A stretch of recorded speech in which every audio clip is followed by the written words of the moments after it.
Hi, everybody. Welcome to episode 41 of Duke's Download. And we have, it's almost surreal to say, Boy George is our guest today, who is literally, as I'm sure you all know, one of literally the coolest, most iconic people in pop culture history. I'm so excited to have him today. And I really appreciate all the support you guys have shown me thus far. I can't believe we're 41 episodes in. It's been really fun getting to talk to all of these incredible people. And I mean, Boy George, it doesn't get more incredible and insane than that. So I'm just going to give him a minute to come on. It may take a minute or two. Let's see. I'm going to keep track of the comments here. But yeah, no, I've actually known George, as I'm sure we'll discuss, since I was a little kid. I haven't seen him. Oh, here he is. He's on. Let me add him here. Hold on. There he is, Boy George. Should be connected. Hello there. Hello. How are you? I'm very good. How are you? I'm not sure Good. about Always the looking lighting incredible. where I am, but, can you Always hear me? Go Can you ahead. hear me? I can hear you. Oh, good. I'm not sure if I should displace it there. Maybe I'll put it there, then I'm back. And that's good. Look. It's perfect. Are you in Los Angeles? I am. I'm in West Hollywood, of course, which is where I'm at. I'm a WeHo boy. But no, you look incredible as usual. I mean, are you? Is that the way you look around the house? I mean, you look incredible as always. I was thinking how crazy it is. I think it's been the last time I saw you in person. You probably don't remember this, but was when I was 9 years old. I think this was the last time. I was sitting. I remember vividly. It's literally one of the memories that impacted my life.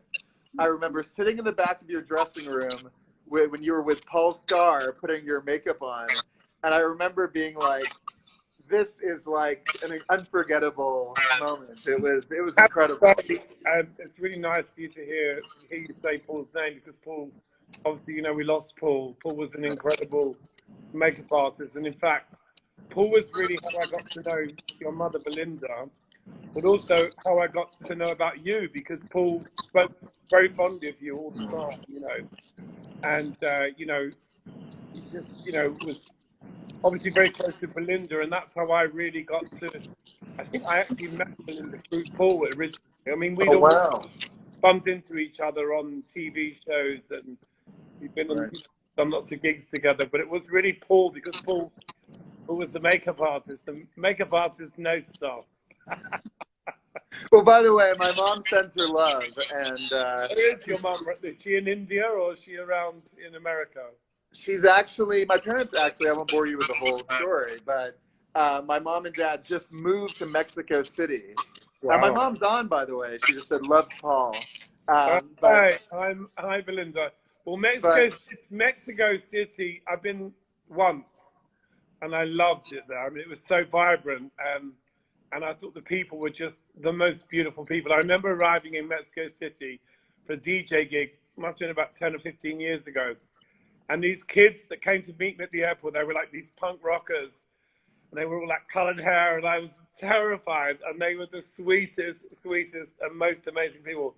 I never go there very much, but it's a great place. Maybe I'll go and visit your mum. Yeah, she just wrote, love you, George, in the comments with 10 exclamation points.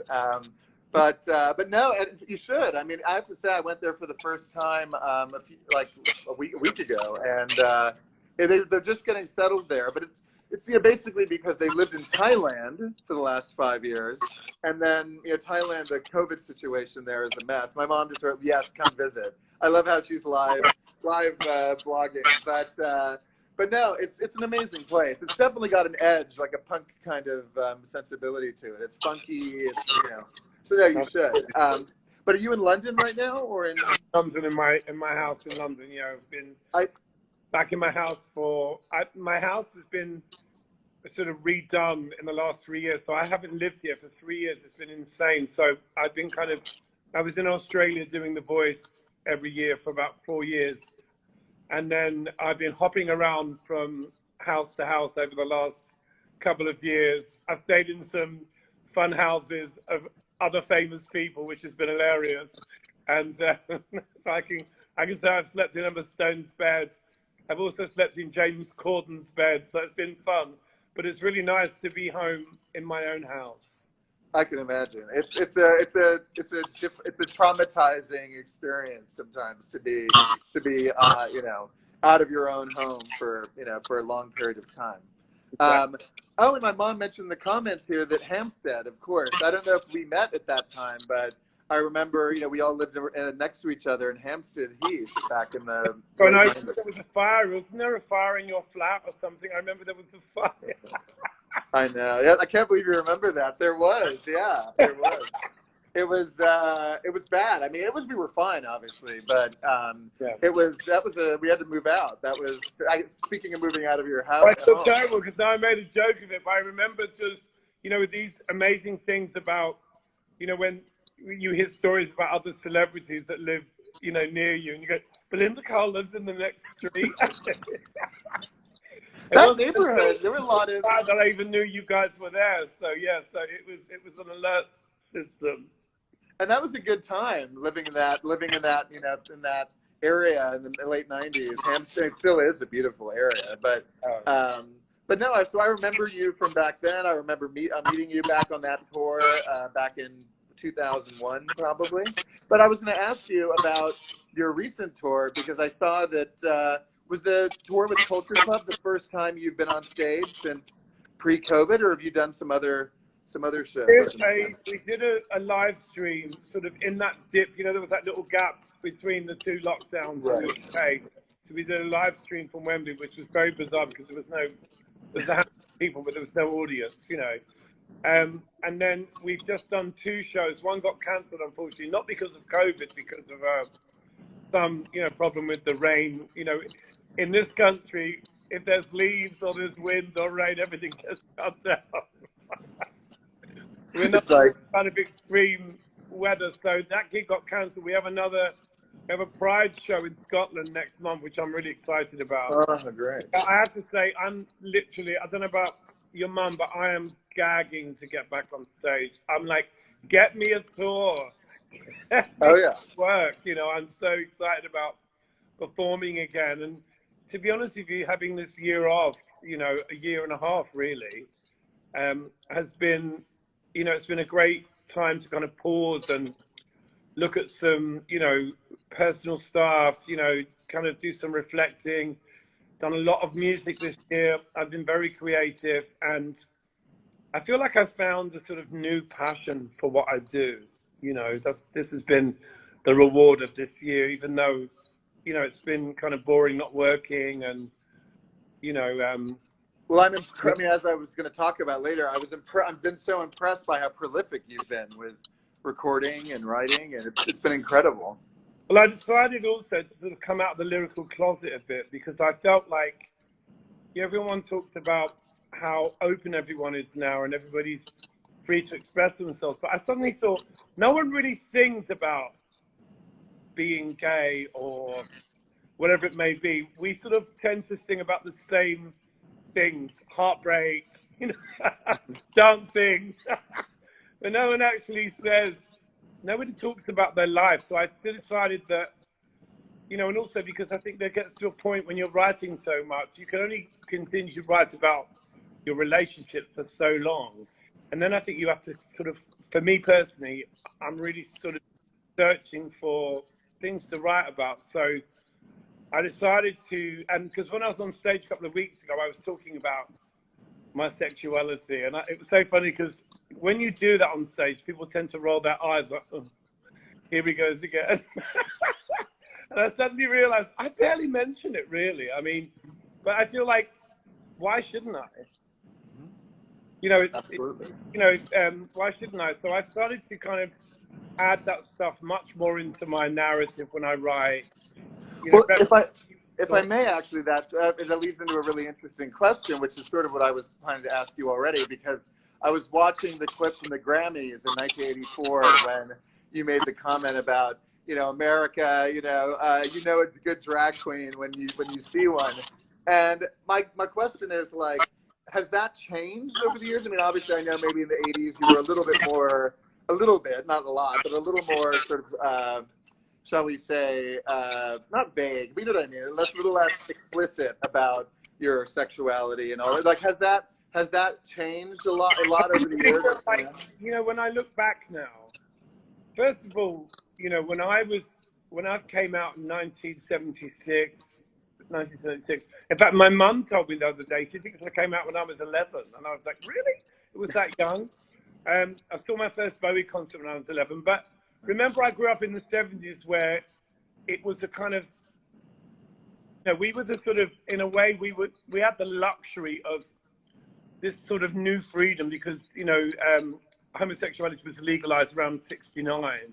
So our generation were the sort of beneficiaries of this new type of freedom where you didn't really have to sort of, you know, really apologize for what you were, you know. And the gay scene back in the 70s, you know, I never really felt part of that, you know, because I was a punk rocker.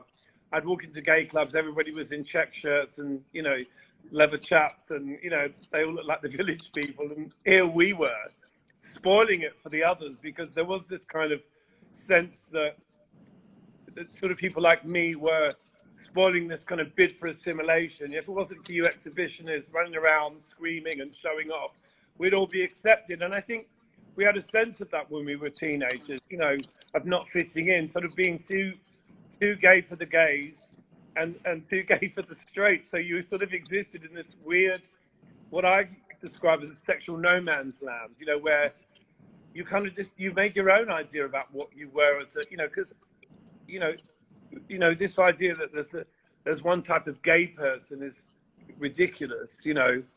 Even if you sat at a table with 12 other people in makeup, there's no guarantee that you would have the same political or social views. You know, this idea that you could define somebody by their wardrobe or by the lack of wardrobe. You know, as I've got older, I've realized more and more that, you know, you can't do it. And I think with all the sort of, you know, freedom of expression that exists now, you know, I think that's a wonderful thing. And I feel like, you know, I was part of that, you know. But I was going to say, I think you were a massive part of that. When I was 16, I have to say, I wasn't particularly political. I think, you know, the new generation is, even your generation, I think, was more political because, you know, it was a different time. And, you know, I think we grew up with, in the 70s when I was a kid, we grew up with a lot of, you know, very open homophobia. You know, people just said, you know, poor queer girl, all of that stuff was a regular thing at home, at school. Teachers, everyone used that language. It was on the TV, it was in magazines. And even when I went on to become famous, you know, there would still be headlines, poof with muscles, is it a bird, is it a plane, is it Boy George? You know, you couldn't get away with that stuff now. So I think when I first got famous, I was very aware, or at least inside I was aware of, oh, you know, I better be a little bit careful. I don't What gave you the courage to be like, I mean, you literally were probably the only person, at least in mainstream pop culture, that was fighting against that, whether you were doing it consciously or not. Like, how did you... I think that when you're a teenager, you feel like you have the right, undeniable right to be whoever you want to be. And you literally cannot understand any other person objecting to that. You're like, why do you care? But at the same time, you kind of get off on the sort of horror that you that you create around you when you step into a lift, you know, with 6 businessmen and you've got dreadlocks and makeup on, and you see them kind of struggling with your presence. You know, as a teenager, you love that. It's part of the thrill of being a teenager. So, you know, that was a big part of it as well. And, you know, I would say, pretty spiritually unconscious as a teenager. I wasn't really interested in other people's feelings. You know, I was kind of, I suppose in a way, I was kind of like a typical pop star. I was about myself, you know, and as I've got older, you know, I've realized that what I did in my kind of youthful belligerence had a massive effect on other people. And when people come up to me and say, oh my God, when I saw you, it gave me permission to be myself. And that doesn't, to me, that doesn't matter whether it's, you know, a gay person or a straight person or whatever. So many people have come up to me and said, over the years, you helped me to find confidence to be who I wanted to be. And for me, that's like job done. You know, if somebody feels inspired by what I've done, you know, then that makes me feel really happy, and it makes me feel like what I'm doing is worthwhile. And, you know, I feel like as a gay public figure, you're always sort of maneuvering your way through other people's ideas about what you are. You know, kind of like what Little Nas is going through. People always want to know who's the lady, who's the man, all that sort of stuff. And you get all that kind of weird, uncomfortable stuff that no one really says, but you feel it. You know, you feel it around you, and you think, you do wonder why people are so uptight, you know. I mean, I think it's better now. Well, I mean, I find it so interesting. I don't know if you're that familiar with him, but like what's happening with this artist, Little Nas X, you know, I mean, like, you know, the fact that, you know, people are so, like, everybody's opinion about, I think that's part of what he's trying to challenge, you know, everybody's conception of what a gay artist should be. And that's part of what you just talked about. I love the fact that you're still, in a way, sort of evolving in the way that you talk about your own sexuality and your music. And you know, I mean, I've seen some of the videos, and you know, they're wild, and you know, they're big budget videos. They're like these kind of 80s videos. I think your mum will remember those budgets, ridiculous budgets. And people don't really have those budgets anymore. But I think for me personally, as a gay man, I think the thing that really freaks people out most is intimacy, not sex. I think the wider public already think about gay people as, you know, that all we do is have sex. They don't realize you're right. That's the way people dogs to feed, bills to pay, mothers to visit, all of that stuff. You know, I joke that my gayness takes up about 4 hours a month, you know, but I think, you know, to me, you know, an artist has to express themselves as they feel in that moment. And, you know, I as I say, you know, I do my thing, and my thing, you know, it's more of a, for me personally, I feel like it's a spiritual journey. I'm trying to understand who I am spiritually, not necessarily who I am as my sexuality or my gender or my age or any of those things. I want to understand myself as a spiritual person, and you know, I've been practicing this thing recently called the Three Principles, which is really about finding who you are in between what you think, in the spaces between your ideas about yourself. You know, the sense of it is that we're all we are kind of basically all spiritual, you know, entities, and we shouldn't necessarily get bogged down in smaller ideas of who we are.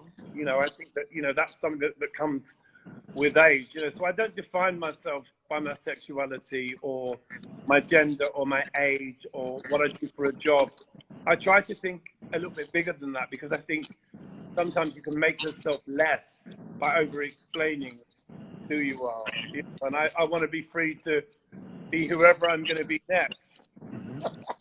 So it's right. If you're so worried and sort of bogged down in what your sort of, you know, preconception is of who you are and what you think other people, you think other people perceive you and all that, then I think it's important to point out that, you know, if you are lost in someone else's sex, you know, if you're a homophobic person and you're lost in what you think is an idea of another person, that's troubling for you, because it's like, why are you in my head? Why are you in my bed? You know, and, you know, it's sort of like, I worry for that person, because, you know, as I say, I don't go around fixating on what other people get up to, you know. I feel like it's fascinating, you know, subject of homophobia, because I would say to the audience, you know, it's something else for you not to worry about. Mm-hmm. You know, you don't need to get involved in this. I mean, I'd love your support. You know, I'd love I'd love you to celebrate who I am, but I don't really need you to get into the nitty-gritty of what you think my life is. Because you're entirely wrong. Absolutely. No, and I mean, I'm really impressed. I mean, I love all of your new music. I mean, name a number I'm obsessed with, because I love 80s, you know, synth music. And I mean, I love cool karaoke. I love dirty disco. And of course, the new song that you have out today, Free Britney, which I would love for you to talk about a bit, if you'd like. Yeah, I'm really excited it came out. I was worried that I was going to kind of miss the moment, because it really was me focusing on the things that are happening now, and mental health is such a big subject now. And I Mhm. say in the song, how can you get better if they say you can't? That in itself is such a heavy burden for somebody with any mental health problems. Oh, you are stuck in this. You can never change. Then it makes the kind of idea of rehabilitation Mhm. the biggest lie in the world. Mhm. So That- when I watched Brittany talking about the conservatorship, and I thought, once I heard it from her mouth, what she was saying and how she felt about it, it hit me like a hammer. And I was like, wow, I've never really even thought about it. I never really thought about what she must be going through. Obviously, I've had my public dramas, what you call a hair shaving moments. I've had a few of those. So I'm not going to condemn anyone for that. But listening to what she was saying, I thought, wow, it's incredible that this can even go on Mhm. in this so-called civilized world that we live in, where everybody is so conscious of other people's mental health. I feel like, so that's why I wrote the song, and in a way, the song's also about, I say my songs belong to corporations, but I'm going to write another one. Because No, when I was 22, I didn't realize what I was signing. This is the truth. I was like, I just wanted a boyfriend. So like, you were like, yeah, yeah. Like my mom always says, she was focused on having fun and meeting boys, and so a lot of the decisions she made back then, she didn't realize what she was doing, and and also I have to say, let's just also, I was talking about you on the Go-Go's. What an amazing band! What an amazing, so amazing. Our Lips Are Sealed, such a great song. And I think it is. It's important to talk about things that are happening. I don't know if Britney's heard my song. I'm sure if she hasn't, she will. I mean, come on, I have no doubt. I mean, Boy George writes a song about you. I have no You know, idea. the most important thing I think about the track is it's a really good track. So that's first and foremost the most important thing. Like the groove is sick as hell, and it's gorgeous disco moment, and it's celebrating because I think you can do dance music and have something to say. And in a way, like I was just listening to the new Kanye album, which I love. I know it got a lot of bad reviews, but like I love the opening track. I think it's amazing, and I love anybody with an axe to grind. Mm-hmm. I love an artist. I would say I love anyone with an axe to grind, Chrissy Hines, because it rhymes. But I love passionate people, and music is always more interesting when somebody has something personal to say, Mm-hmm. and so I love that. No, and I mean, I think it's like you said, that moment. I think for a lot of people, like I almost felt guilty for participating and perpetuating this idea that, because I remember plenty of times saying, oh, Brittany, I've watched interviews, she can barely, put two words together or whatever, like she seems like she's either on drugs or clearly now. And when I listened to that audio, I realized that's exactly what they wanted. They were trying to perpetuate because they were putting her on meds against her will. They were trying to make people think that oh, she's irredeemable. She can't come back from this. And I think for a lot of people, when they heard that audio and she was completely lucid, completely there, it was like, wow. I think we all, as society, really participated in this. And I think it's great that you've written a song about that, and hopefully it'll never happen again. And I hope so, yeah. And the fact is, Brittany, through her suffering, it's a massive gift to the world for her to, let people know what she's going through, and the support that she's getting is unbelievable. I mean, there's just such a big movement, and I kept hearing that saying, "Free Britney, free Britney," and as a writer, it just got in my head. I was just like, "Free Britney, yeah, and free yourself." I just couldn't help myself. It was like, It's so good. I love it. I love it. I played it for my friend here who was here earlier, and we were both like dancing, and we were loving it. But I know we only have 5 minutes left, but I wanted to ask you, of course, about your biopic, which I'm so excited to see when it gets made. Where you at in the process with it now? Are you? I know you're casting for the lead. What has that process been like? I love that you're suggesting I have any say over what happens. Say that one more time. I said I love the suggestion that I have any say over what happens. I mean, Yeah. I mean, I know what you mean. They're very difficult things to make. They're very difficult things to make successful. So I take the view that Boy George particularly is, it's almost for me a sort of cartoon character, that Boy George, that sort of 80s Boy George. I mean, I'm so different to him now. There's still similarities, but I don't feel precious about it. Obviously, if it's a bad movie, I'll be the first person to say. I'm like, I don't know what they're talking about. Who's that about? But I'm really hoping that it will be honest and truthful and, kind of raw, I feel like that would be exciting, but also glamorous. I think there's got to be glamorous and fun. And to a certain extent, you don't want to sort of, like explain everything away. You want some, mystery. I feel like in the last 20 years, everybody sort of has now seen the wizard behind the curtain. When I was a kid, I believed in the wizard, and I still believe in the wizard, So, I don't want to spoil people's idea of who I am, and, and people are allowed to kind of have fantasies about who you are. I think it's kind of good. I celebrate that. No, well, I mean, I think the two can exist. I think part of, and especially now, what part of makes this not newest act. You know what I mean? Newest. I feel like saying something slightly naughty, and that is that I think. Have you heard of this artist called Young Blood? Yeah. I think he might be auditioning for me. Really? You're kidding? Oh my god! Oh my god! Oh my! That would be unbelievable. Too, but I kind of like the idea of that. I was driving past the big theatre last week, and there was he was playing in London, and there were all these amazing kids dressed up, with punk hairdos and makeup, and it just made me smile so much. It just brought me so much joy. I was like, wow, it's so great that these kids are doing it still and carrying that tradition. So, but obviously, I don't know who's going to end up taking the role. Do you have without getting into the deep of it, like, do you to that extent, you have at least a advisory role in being able to help shape who ends up taking the role? Well, I feel like, James, I don't make movies, I make records. So when it comes to records, I'm like Muhammad Ali, you can't tell me anything about making records.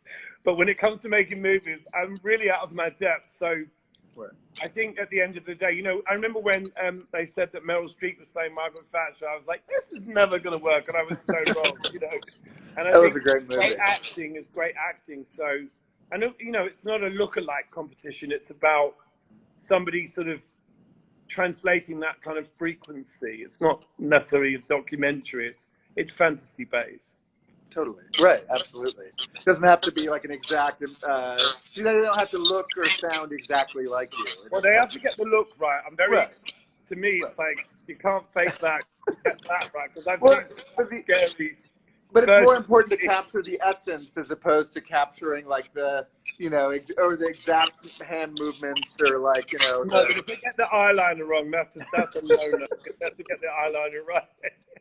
No, believe me, I remember from that experience. I was like, wow, the makeup, the eyeliner, it was like that. Okay, no wonder I'm gay. After I got to watch you putting on your makeup, I was like, that was like literally life-defining moment.